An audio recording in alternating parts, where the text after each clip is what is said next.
warahmatullahi wabarakatuh. Perkenalkan, nama saya Dewi Indrianti. Pada kesempatan kali ini kita akan membahas tentang penguatan keterampilan manajemen pendidikan Islam melalui media sosial bersama Bapak Dr. Haji Mas Fikri Duryat, MPDI. Lalu apa saja keterampilan yang akan dibahas? Mari kita simak ulasannya. Assalamualaikum warahmatullahi wabarakatuh. Bismillah, alhamdulillah, la hawla wa la quwata illa billah. Amma ba'd.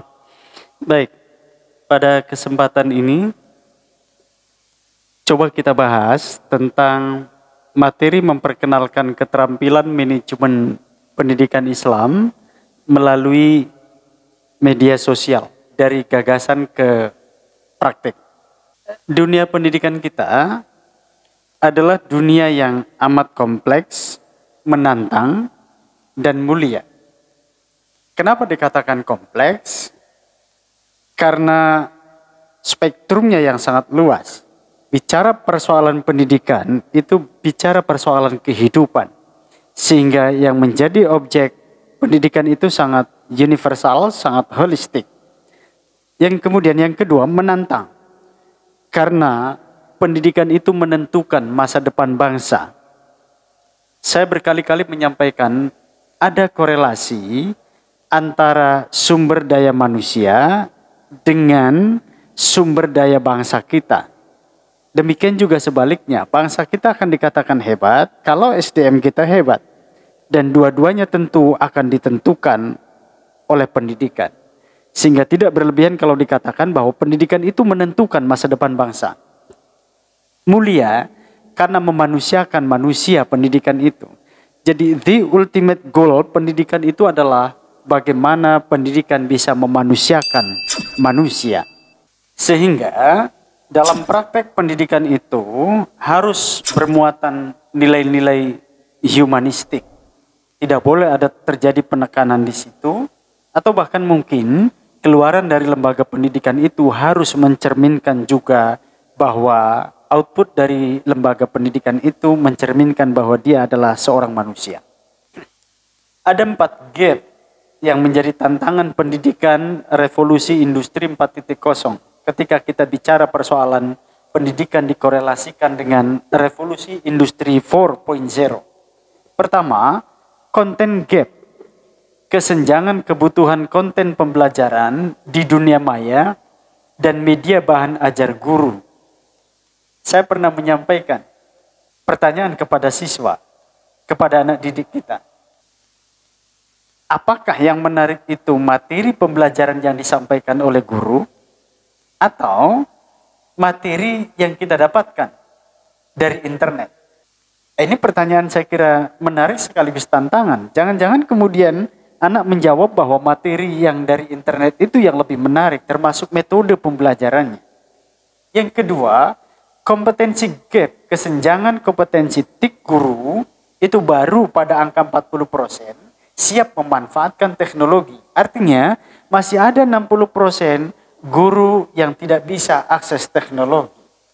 Yang ketiga, teknologi gap, kesenjangan generasi antara siswa, guru, dan orang tua. Jangan-jangan siswa lebih pandai daripada gurunya. Karena siswa sering mengeksplorasi, berselancar dengan era teknologi, lalu kemudian membuka materi dari internet, sementara gurunya berpegangan pada buku yang ketika dia kuliah dulu. Sangat out of date. Jadi guru, orang tua, siswa juga harus memiliki kesamaan visi dalam menghadapi era revolusi industri 4.0 ini. Lalu yang berikutnya adalah jaringan gap, kesenjangan komunikasi dengan teman sejawat, dan jaringan yang bisa diakses. Sekarang ini, kemampuan individu bisa dikalahkan oleh seseorang yang mampu membangun jaringan networking yang sangat baik. Oleh karena itu dibutuhkan sekarang ini adalah jaringan komunikasi yang intens, yang bisa akses dengan teknologi. Revolusi pendidikan 4.0 ini yang terjadi di kita ini. Kita dipaksa memasuki educational 4.0 Sementara kita masih berada di education 1.0. Kita berada di revolusi 1.0. Ya, seperti yang kita ketahui, pendidikan di era 1.0 itu masih semua guru menjadi sumber satu-satunya, teacher center, sementara siswa dianggap objek yang tidak tahu sama sekali. Lalu yang kedua, ketika kita memasuki educational 2.0, itu mulai dengan sistem andragogi, mulai ada dialog, mulai ada bahwa siswa juga bisa untuk mencari materi sendiri. Lalu yang kemudian ketiga, ketika kita memasuki educational 3.0, ketika juga ini menggunakan mobile, ya, kita sudah bisa untuk kemudian berbagi dengan anak didik kita. Dan yang terakhir tentu kita sedang memasuki era revolusi 4.0 yang sekarang ini, yang semuanya serba tanpa batas, yang bahasa Profesor Renal Kasali itu disebut dengan era disruption, yang musuhnya tidak kelihatan sekarang. Kalau tidak kita bisa berselancar dengan teknologi, maka kita akan ditinggalkan. Nah, revolusi pendidikan 4.0, proses transformasinya seperti yang tadi saya sampaikan. Pertama, ketika kita sedang berada di pendidikan era 1.0, itu dengan pendekatan pedagogi. Bahwa guru yang tahu segalanya, siswa, kemudian mahasiswa, itu menjadi betul-betul objek pendidikan yang tidak tahu apa-apa. Yang kedua, ketika kita sedang memasuki pendidikan di era 2.0 dengan pendekatan andragogi, pendekatan orang dewasa. Artinya, peserta didik kita, mahasiswa kita, itu bisa juga kemudian menggali potensinya yang kemudian bisa berbagi dan tidak harus berasal dari guru materinya. Lalu yang ketiga, andragogi dengan mobile learning. Di sini kemudian mulai terjadi komunikasi tidak hanya dua arah tetapi beberapa arah dengan siswa kita, dengan mahasiswa kita. Lalu yang keempat, seperti yang saya sampaikan tadi juga, kita sedang memasuki education 4.0 dengan pendekatan heutagogi, yang kita tahu persis bahwa kita harus akses teknologi betul-betul melalui internet jaringannya. Revolusi pendidikan 4.0 ini juga kita dihadapkan pada persoalan seperti yang tadi saya sampaikan. Sebagian besar pendidikan di Indonesia masih menerapkan education 1.0, pedagogi, dengan pendekatan pedagogi, pembelajaran anak kecil, children learning, yang kemudian harus dimong, dibimbing, dan semuanya serba guru yang tahu. Belum memahami proses transformasi menuju education 2.0, andragogi, pembelajaran orang dewasa. Lalu kemudian yang ketiga, andragogi, pembelajaran orang dewasa menggunakan mobile learning, tetapi langsung melompat ingin menerapkan education 4.0. Ini yang dihadapi kita semua. Kita belum siap menghadapi era pendidikan 4.0 karena kita masih berada di 1.0. Nah, inilah problem kita. Nah, tren yang berkembang dalam sistem pendidikan 4.0 ini, yang pertama adalah kegiatan pembelajaran dapat dilakukan di lokasi dan waktu yang fleksibel. Artinya, kita bisa melakukan proses pembelajaran, perkuliahan, tidak harus di tempat dan waktu yang sama. Fleksibel, kapan saja bisa dilakukan secara virtual, online, daring. Lalu yang kedua, pembelajaran menjadi lebih bersifat individualistik. Boleh jadi gurunya, dosennya di rumah, sementara peserta didiknya, mahasiswanya juga berada di rumahnya masing-masing. Yang ketiga, metode pembelajaran dapat ditentukan sendiri oleh masing-masing siswa. Kita bisa memilih dengan metode yang berbeda. Misalnya, kita menggunakan Zoom meeting, atau kemudian juga menggunakan Google Classroom, WA Group, dan semacamnya. Ya, kemudian pembelajaran lebih banyak berbasis proyek. Kita hanya membagikan poin-poin pokok atau pokok bahasan yang disampaikan kepada siswa dan mahasiswa kita, lalu kemudian mereka mencari sendiri materi dan kemudian mendiskusikannya, menemukannya, dan memecahkan masalahnya. Pembelajaran empiris eksperimental mendapatkan porsi yang lebih besar. Jadi mereka belajar berdasarkan pengalaman empirik masing-masing, lalu kemudian direkonstruksi pada pembelajaran yang kita lakukan. Siswa dimotivasi untuk belajar melakukan penalaran dan penafsiran data. Di sini kita juga harus memiliki kecerdasan literasi, mampu untuk menafsirkan data secara benar. Apakah sumber data ini dianggap benar atau hoax? Seperti yang sering saya sampaikan, bahwa suka tidak suka kita ini sekarang sedang memasuki era yang disebut dengan post-truth. Truth yang bukan sesungguhnya, yang kemudian kadang terjebak orang bisa menafsirkan sendiri-sendiri, lalu kemudian menganggap paling benar tafsirnya. Nah, di sini memasuki era 4.0, kita harus cerdas secara literasi. Evaluasi belajar tidak lagi menggunakan metode konvensional. Bisa multi evaluasi. Karena tadi itu banyak metode yang bisa kita gunakan. Siswa didorong untuk aktif berpartisipasi dalam desain dan revisi kurikulum. Karena tadi di era revolusi industri 4.0 ini perkembangan ilmu pengetahuan tidak lagi linier tetapi lompat-lompat. Dengan seperti itu maka suka tidak suka kurikulum harus juga berubah, harus direvisi dan akan lebih bagus melibatkan siswa atau mahasiswa kita. Siswa didorong untuk lebih mandiri dalam belajar dan guru hanya sebagai fasilitator pembelajaran. Guru dosen menempatkan dirinya bukan sumber utama pembelajaran, tetapi dia menempatkan dirinya sebagai fasilitator. Sehingga semangat dari pendidikan 4.0 adalah menciptakan iklim pembelajaran yang merdeka dan memberikan ruang kepada siswa untuk mandiri serta independen dalam belajar. Perubahan peran pendidik di era revolusi industri 4.0 seperti yang tadi saya sampaikan. Jadi kita berada di education 1.0, ya, artinya guru itu betul-betul menjadi sumber utama, subjek utama, teacher center. Ya, yang menjadi sentral itu gurunya, dosennya. Siswa, pembelajar itu menjadi objek saja yang pasif. Lalu ketika kita memasuki era yang 2.0, itu mulai dengan pendekatan andragogi. Mulai ada dialog antar yang lain atau siswa, pembelajar, mahasiswa itu bisa mencari sumber belajarnya. Tidak hanya bergantung kepada guru atau dosennya. Dan yang ketiga, kita memasuki misalnya era pendidikan 3.0, ini mulai menggunakan mobile learner.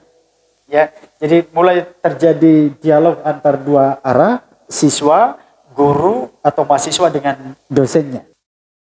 Bapak, saya ingin bertanya, ketika kita memasuki era revolusi industri 4.0, maka peran pendidik juga harus berubah. Apa saja perubahannya?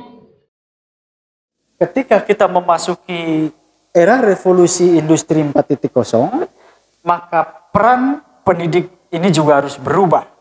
Jangan kemudian mindset kita masih seperti lagu yang pernah populer itu, aku masih seperti yang dulu. Kalau ini yang terjadi, akan ketinggalan zaman kita. Di era revolusi industri 4.0, pendidik harus menempatkan dirinya pertama sebagai kolaborator. Ya, dia bisa berkolaborasi, dia bisa bekerja sama dengan peserta didiknya. Lalu yang kedua, scholar. Pendidik bisa bekerja sama untuk melakukan penelitian, bekerja sama untuk menulis, mengobservasi dan seterusnya. Maka kemudian ada istilah eksperimenter. Dia bisa melakukan uji coba, penelitian dengan siswanya, dengan mahasiswanya bersama-sama. Lalu yang berikutnya adalah teknologis. Guru, dosen tidak boleh tabu, tidak bisa untuk akses teknologi. Dia harus akses teknologi. Lalu berikutnya adalah kurator. Dia bisa membantu, dia bisa mendonasi pikiran dan lain-lain untuk peserta didiknya. Dan yang terakhir tentu teacher for learning. Pendidik itu untuk belajar, dia tidak kemudian terjebak pada adagium, selesai sampai di sini merasa aman dengan kondisi yang ada. Persoalannya, ketika kita menghadapi era revolusi industri 4.0 ini, tidak diimbangi dengan kompetensi guru yang cukup mumpuni di kita ini, di Indonesia ini. Apa buktinya? Realitasnya, data UNESCO dalam Global Education Monitoring atau GEM report tahun 2016 memperlihatkan pendidikan di Indonesia hanya menempati peringkat yang ke-10 dari 14 negara yang berkembang. Sedangkan komponen yang paling urgen dalam pendidikan, yaitu guru, di kita masih menempati urutan yang ke-14 dari 14 negara berkembang di dunia ini. Ini kan sebuah problem yang serius ketika kita mengatakan bahwa guru harus berdiri di garda yang terdepan, tapi nyatanya guru-guru kita dipersandingkan dengan negara-negara lain yang notabene-nya masih berkembang, kita di urutan yang terakhir dari 14 negara yang berkembang di dunia ini. Lalu kemudian hasil UKG tahun 2015, yang pada satu kesempatan saya pernah menyampaikan, ini yang kemudian membuat kecewa Profesor Anies ketika Prof. Anies menjadi Menteri Pendidikan ketika itu. Kenapa? Karena rata-rata nasional UKG kita hanya menghasilkan angka di 53,05. Bahkan kompetensi pedagogik yang menjadi kompetensi utama guru belum menggembirakan, masih pada angka 48. Masih banyak guru yang cara mengajarnya kurang baik. Dari 1,6 juta, hanya 192 orang yang kompetensinya di atas 90. Artinya apa? Kalau kita berani mematok KKM pada pembelajaran kita dengan siswa kita, misalnya pada angka 85, angka 90, padahal tadi sejatinya kemampuan kompetensi guru masih berada pada angka 53,05. Ini sesuatu hal yang memprihatinkan dan harus kita jawab. Diduga penyebab rendahnya kompetensi guru itu adalah pertama, terjadi mismatch, ketidaksesuaian disiplin ilmu dengan bidang ajar. Masih didapati di kita guru PAI yang ngajar olahraga. Basicnya ijazah PAI misalnya, tapi ngajarnya olahraga. Basicnya olahraga, backgroundnya ijazahnya olahraga, tapi ngajarnya fisika, dan seterusnya. Yang kedua, kualifikasi guru yang belum setara sarjana. Masih di antara guru-guru kita, terutama mohon maaf, di sekolah-sekolah atau lembaga-lembaga non pemerintah, masih ada banyak guru-guru yang belum setara sarjana. Program peningkatan keprofesian berkelanjutan. PKB guru juga masih rendah. Rekrutmen guru yang tidak efektif, tidak berdasarkan analisis kebutuhan. Nah, ini yang menjadi penyebab rendahnya kompetensi guru. Sehingga ketika kita memasuki era revolusi 4.0, diperlukan, dipersiapkan guru-guru yang kompeten untuk bisa berselancar dengan era teknologi ini. Apa kompetensi yang dibutuhkan? Pertama, kompetensi menyelenggarakan pembelajaran berbasis internet. Sekarang ini kalau guru tidak bisa, tidak berbasis internet akan ketinggalan. Karena semua sumber sekarang ini berbasis internet. Lalu yang kedua, kompetensi untuk komersialisasi teknologi. Ya, kita tidak bisa menafikan bahwa teknologi sekarang ini memang mahal, tetapi itu sebuah kebutuhan yang juga harus diakses oleh guru-guru kita. Yang ketiga, kompetensi dalam globalisasi. Globalisasi ini seperti yang disampaikan oleh seorang ahli mengatakan definisi globalisasi adalah runway wood. Runway wood itu seperti truk besar yang berlarian tunggang langgang tanpa rem. Jadi kalau kemudian kita tidak bisa mengantisipasi globalisasi sekarang ini, maka kita akan digilas oleh kemajuan globalisasi itu. Oleh karena itu tentu harus kita persiapkan supaya kita bisa mengendalikan era globalisasi yang nyaris tanpa batas ini. Tidak ada batas teritorial.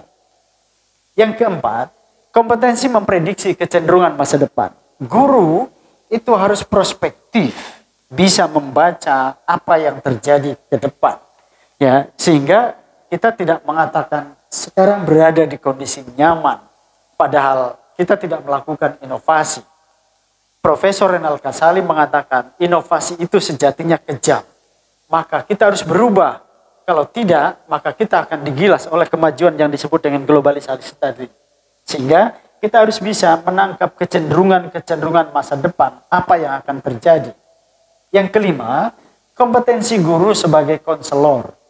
Dia mau mendengarkan keluhan anak-anak didik kita, dia mau untuk menampung curahan hati anak didik kita, lalu kemudian digiring supaya mereka bisa untuk memecahkan masalahnya sendiri, menjawab masalahnya sendiri, bukan dijawab oleh guru. Ini yang penting. Ruh, spirit guru ketika ada diskursus yang mengatakan al-maddah ahamu minat tariqah atau at-tariqah ahamu minal maddah. Saya kira kalau diskursus ini terus diperbincangkan, maka yang terjadi adalah sesuatu yang kontraproduktif. Sehingga harusnya kita menangkap dengan bijak, sangat kondisional.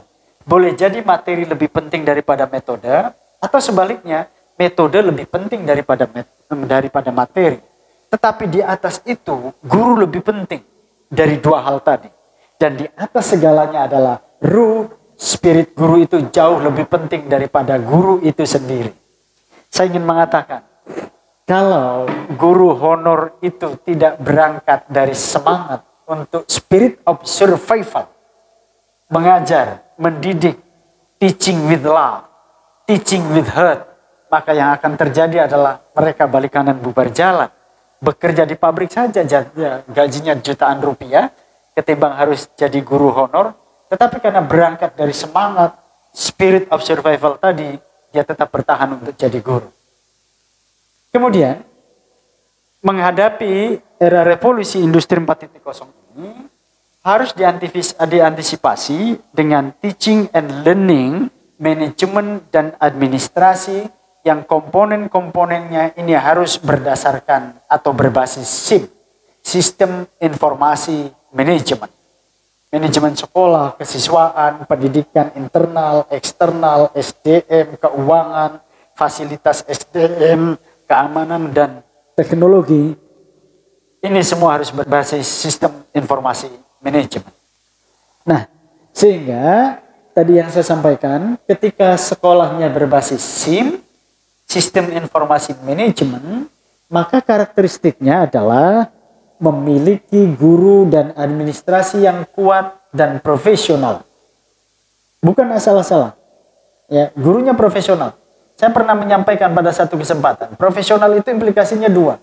Satu, bekerja karena Allah. Lalu yang kedua, pekerjaan itu dilakukan oleh ahlinya, orang yang kompeten di bidangnya. Sehingga kalau gurunya profesional, maka yang terjadi adalah sekolah itu akan mampu untuk berdaya saing. Kejelasan tujuan sekolah itu harus.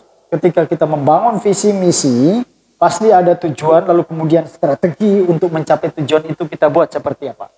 Kepemimpinan dalam mengajar di sekolah, guru maupun kepala sekolah sebagai top leader di kelas dan di sekolah itu harus betul-betul profesional. Penelitian membuktikan, mohon maaf, kepala sekolah kita ini baru pada angka 30% yang profesional. Sisanya masih belum profesional untuk menjadi kepala sekolah. Artinya ini kan cukup memprihatinkan. Bagaimana kita membawa sekolah yang berdaya saing kalau yang menjadi kepala sekolah top leadernya belum profesional. Dukungan dan keterlibatan orang tua dan masyarakat yang tinggi. Harus balance saya kira. Kalau tidak ada dukungan orang tua, masyarakat, maka sekolah juga tidak memiliki makna apapun dalam kaitan dana maupun dalam proses pembelajarannya. Menjaga komunikasi yang transparan. Ciri sekolah modern itu paling tidak dua. Pertama transparan, lalu yang kedua accountable. Bisa dipertanggungjawabkan. Mengalokasikan sumber daya untuk siswa. Kinerjanya berbasis ikhlas. Bahwa kemudian ada salary, itu implikasi dari ikhlas yang kita bangun. Jadi ada landasan teologis di situ, bermakna transenden di situ pada pekerjaan yang kita lakukan. Menciptakan iklim sekolah yang kondusif, mengembangkan motivasi karyawan, menjamin keamanan sekolah, sekolah nyaman, sekolah aman dari tindakan-tindakan yang tidak baik, lalu kemudian menggunakan dan mengelola teknologi yang tepat guna, efektif, dan efisien. Saya kira pasti ketika bicara persoalan manajemen, pasti bicara persoalan efisiensi dan efektivitas. Kemudian, ketika kita bicara SIM, ada 9 fungsi primer sekolah. Saya kira tidak usah dijelaskan satu persatu lah. Yang pasti fungsi primer itu berarti sesuatu yang harus ada pada sekolah itu. Fungsi security, keamanan. School government. Saya kira itu pasti ya. Kemudian student afirmasi. Lalu kemudian educational resources. External resources. Kemudian facilities. Human resources. Financial management. Bicara persoalan anggaran, bicara persoalan dana. Memang duit bukan segala-galanya, tetapi segala-galanya butuh duit. Ya. Sehingga saya juga pada kesempatan yang berbeda pernah mengatakan, sekarang ini tidak ada sekolah yang mahal. Sepanjang sekolah itu memberikan balikan yang sama dengan harapan atau di atas harapan pelanggan, siswa dan orang tua. Lalu kemudian teknologi ini pasti. Karena kita sekarang ini ingin berbasis SIM, maka teknologi tidak bisa dipisahkan. Critical success factor dan key performance indicator. Faktor kunci keberhasilan dan indikator kunci keberhasilan. Pertama misalnya, kita bicara faktor dukungan komunitas sekolah. Ada niatan yang kuat dari stakeholder internal, guru, kepala sekolah, staf, administrasi untuk merubah paradigma manajemen sekolah yang tadinya konvensional, tradisional ke arah manajemen yang berbasis IT. Itu harus ada dukungan komitmen dari internal sekolah. Stakeholdernya. Lalu indikatornya apa? Faktor dukungan komunitas sekolah, terbentuknya unit dan struktur manajemen ICT yang bersifat strategis dengan seorang pemimpin IT yang bertanggung jawab atas seluruh IT dan pengimplementasiannya di dalam aktivitas sekolah. Jadi harus ada struktur yang jelas siapa penanggung jawabnya. Lalu yang kedua, faktor teknologi. Tersedianya komputer di ruang administrasi, ruang kepala sekolah, ruang guru, ruang perpustakaan, dan ruang kelas. Sehingga faktor teknologinya terpenuhinya ICT dan infrastrukturnya di tempat-tempat penting dalam lingkungan sekolah yang dilengkapi dengan jaringan internet. Saya pernah melakukan studi banding. Saya lupa tahunnya persisnya. Tetapi di SMA 79 Jakarta, itu semua sudah berbasis IT. Padahal kita sebelum bicara persoalan era revolusi industri 4.0 ini. Di lorong-lorong itu tersedia komputer, internet. Sehingga orang tua tidak harus datang ke sekolah untuk ngecek absen siswa. Orang tua tidak usah tanya kepada guru. Tinggal akses teknologi untuk melihat hasil nilainya, hasil nilai rapotnya, itu bisa diakses pada saat itu juga. Ini hebat, saya kira. Dan ini harus dilakukan pada era teknologi sekarang ini. Kemudian, faktor sumber daya manusia. Stakeholder internal mempunyai tingkat literasi dan internet literasi yang tinggi. Pasti ya. Jadi sumber daya manusianya harus akses teknologi. Dan itu pada tingkat tinggi. Faktor sumber daya manusianya, stakeholder internal telah terbiasa menggunakan komputer, laptop, dan telah terbiasa dalam mengakses informasi secara online. Jadi jangan gagap teknologi, jangan gaptek. Faktor organisasi, struktur organisasi menambah satu unit manajemen ICT yang terdiri dari kepala dan staf yang menguasai program dan multimedia. Faktor organisasinya, seperti tadi yang saya sampaikan, terbentuknya struktur unit manajemen ICT. Informasi yang ada di website selalu diupdate secara berkala. Sehingga sekarang ini kalau sekolah lembaga tidak memiliki website akan ketinggalan. Karena semua informasi nanti bisa diakses lewat website itu. Faktor proses. terdapat proses-proses kegiatan yang menunjang penggunaan ICT secara maksimal. Indikatornya, ICT digunakan guru untuk menunjang seluruh proses kegiatan belajar mengajar. Jadi sekarang ini bukan hal yang aneh kalau kemudian guru-guru kita bawa laptop kemana-mana, bawa HP kemana-mana, tapi kemudian digunakan untuk kegiatan pembelajaran. Faktor kebijakan, tersedianya kebijakan, regulasi yang mengatur penggunaan IT di sekolah. Indikatornya apa? Tata tertib penggunaan IT dilakukan pada seluruh komunitas sekolah, sehingga akan terjaga maintenance, penjagaan, pemeliharaan ICT atau IT yang ada di sekolah tidak cepat rusak. Karena ada penanggung jawab, ada strukturnya dalam organisasi itu. Dan peraturannya sangat jelas. Faktor sumber daya keuangan. Harus tersedia dana yang cukup selama pengembangan SIM berbasis IT. Harus ada dana yang cukup untuk membiayai pemeliharaan IT dan pembayaran beban IT setiap bulannya, listrik, dan untuk internet. Maka indikatornya, sumbangan bulanan siswa mampu memenuhi beban sekolah tiap bulannya. Sekolah memiliki sumbangan dana dari yayasan atau pemerintah untuk pengembangan SIM berbasis IT. Jangan sampai kemudian teknologi yang mahal itu, lalu kemudian tidak dibarengi dengan biaya yang bersumber, misalnya dari dana pemerintah atau dana dari orang tua yang tidak mencukupi. Jadi saya kira penting itu semua. Nah, kemudian kaitannya dengan media sosial, maka pendidikan harus dimanage sedemikian rupa supaya kemudian efektif dan efisien dalam menggunakan media sosial ini sebagai salah satu media dalam pembelajaran. Ada beberapa macam medsos yang bisa kita gunakan untuk media pembelajaran ini. Pertama misalnya Instagram. Instagram ini luar biasa saya kira digunakan untuk media pembelajaran kan. Ya sama. Lalu kemudian Zoom meeting. Ini yang tadinya kita belum mengenal istilah Zoom, sekarang cukup populer. Zoom meeting, Webex atau alat lainnya yang digunakan secara langsung untuk pembelajaran kita. WA individu maupun WA group ini juga bisa digunakan untuk akses teknologi dalam berbagi ilmu untuk pembelajaran kita. Google Classroom ini juga bisa kita gunakan. Saya pernah menyampaikan ketika saya jadi narasumber seminar, tapi pada saat yang sama saya juga ada perkuliahan di salah satu kelas, tetapi karena menggunakan akses media sosial ini, seminar bisa jalan, kemudian juga kuliah bisa berjalan, tidak ada hambatan.